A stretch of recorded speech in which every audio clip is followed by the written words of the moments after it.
Well, now to new developments in the toxic ooze investigation as the court battle against Gary Sayers continues in Madison Heights. Today we heard from the city on the concerning topic of what exactly was going through the storm and sewer pipes. Consumer investigator Hank Winchester has more from the courtroom. And Hank, we got to see more of that green ooze that we've seemingly been talking about for a long time now. It seems like we've been talking about this for a while, but now new photos entered into court evidence today. It was a big day in the courtroom. You know, when that ooze started spilling onto the roadway, it was the color that took us all by surprise. Remember that bright green color? Well, now we're getting a look at the chemicals that caused that color and what that did to the pipes underneath the building.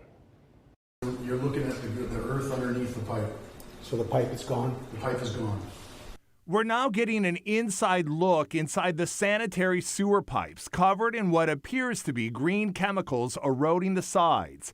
Madison Heights Director of Public Services showed the images of the pipes underneath electroplating services, the building owned by Gary Sayers. Severe signs of decay and erosion.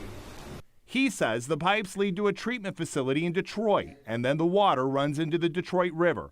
But the problem prosecutors are getting at, these pipes can be damaged by hazardous waste and chemicals, for example.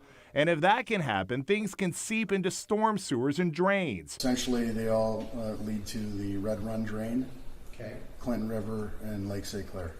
So if, for example, groundwater is contaminated and it got into the storm sewer system, would that contaminated groundwater enter the storm sewer system and be carried to the Red Run drain, the Clinton River, and Lake St. Clair? That's correct.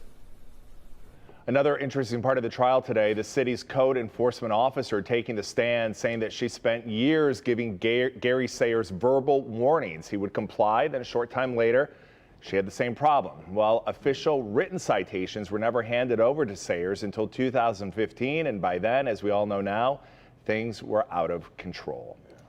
So a lot of finger pointing, people wondering, you know, why wasn't more severe action taken sooner? Doesn't sound like he was really going to pay attention to it either way, but a lot of finger pointing right now as to why the locals, feds didn't do more sooner. Yeah.